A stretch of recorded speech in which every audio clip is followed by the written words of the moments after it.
You know, have you ever really wondered about the papacy? I mean, this idea of one person leading a global church, where does that actually come from? Is it something that was just, invented centuries after the fact? Or is there a blueprint for it right there in the Bible? Well, that's what we're going to dig into today.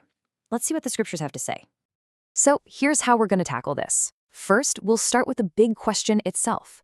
Then we'll zoom in on that super famous rock and keys passage in the Bible.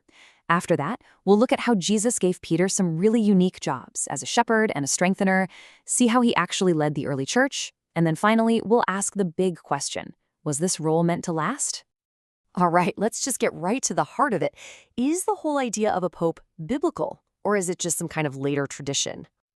To figure that out, we've got to go back, way back, to a single, absolutely pivotal conversation that really did change everything.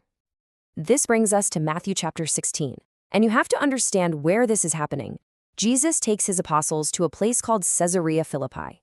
Now, this place was famous for this massive rock formation that was literally dotted with pagan temples, shrines to false gods, all built on rock. And it's right here, standing in front of all these false rocks, that Jesus decides to make his stand. Now, to really, really get what happens next, we have to remember one crucial detail. Jesus wasn't speaking Greek or English. He was speaking Aramaic. And honestly, that single fact unlocks this entire passage. See, in Aramaic, the word for rock is Kepha. So when Jesus renames Simon, he's making this powerful, unmissable pun.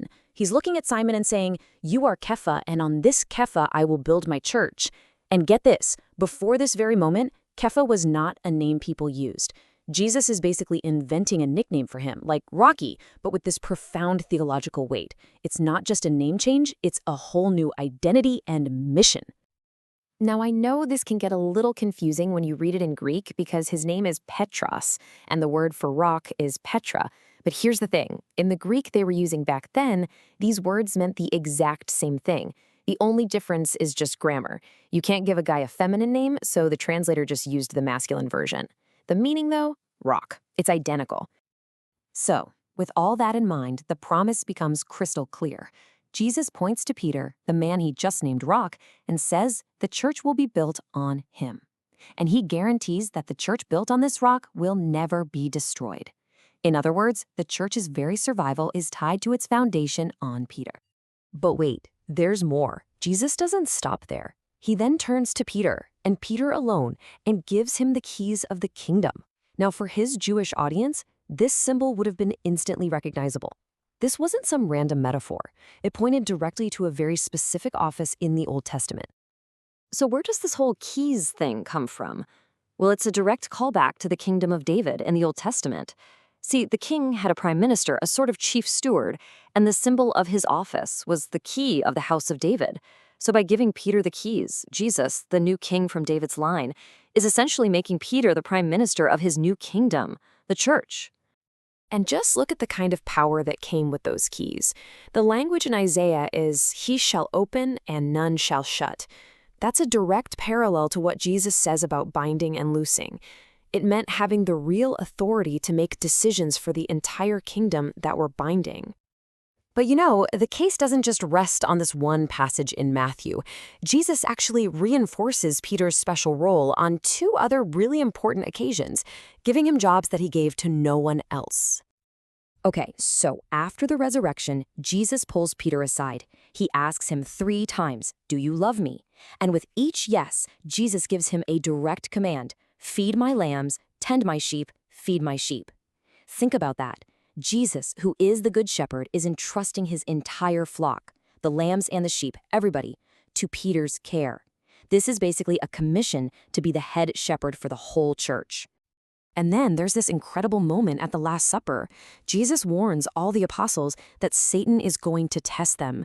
But then he turns specifically to Peter and says, "But I have prayed for you." And he uses the singular you there, that your faith may not fail. And why? So that Peter could turn around and strengthen his brethren.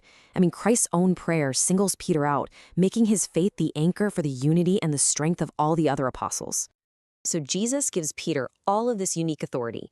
But the question is, did Peter actually use it? And did the other early Christians recognize it? Well, if you look at the New Testament, the answer is a huge, resounding yes. Let's just look at the evidence. Think about this. In every single list of the 12 apostles you find in the New Testament, guess who is always named first? Peter.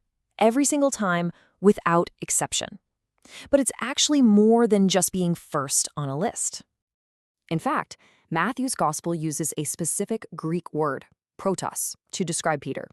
And this doesn't just mean first in line, like at the grocery store. It means first in rank. It means chief or preeminent. Matthew is basically signaling to us that Peter holds a unique position of authority over the others. And then, when you open the book of Acts, you see this leadership in action over and over again. It's Peter who gets the ball rolling to replace Judas. It's Peter who preaches that first blockbuster sermon at Pentecost. He's the one exercising authority.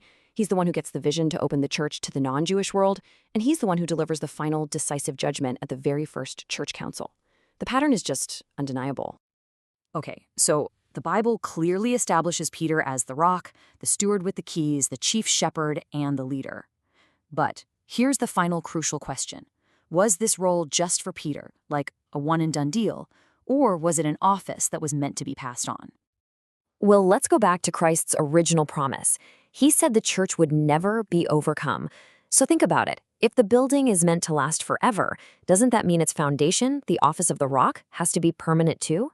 You wouldn't build a skyscraper that's meant to last forever on a foundation that's designed to crumble away, right?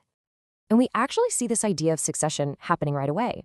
In the first chapter of Acts, the very first thing the apostles do, led by Peter, of course, is replace Judas.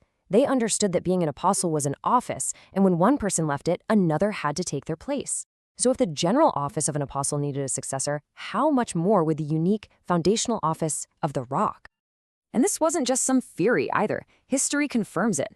Immediately after the apostles, we see Peter's successor, the Bishop of Rome, exercising this same unique authority. Around 96 AD, you've got Clement of Rome stepping in to settle a dispute in Corinth. A little later, Ignatius of Antioch calls the Roman Church the one that holds the presidency. And by 189 AD, St. Irenaeus says it flat out. All churches have to agree with Rome because of its preeminent authority. The office was clearly up and running from the get-go.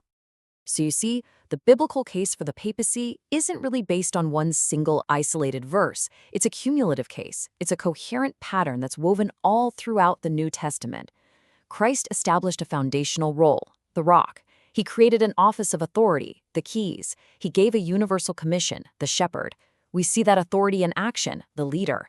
And the whole thing was built to last through the successors.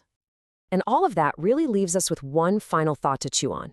If Jesus built his church to withstand the gates of hell for all of time, does it really make sense that he would build it on a foundation that was designed to crumble after just one generation? The logic of the Bible itself seems to demand an enduring office for an enduring church.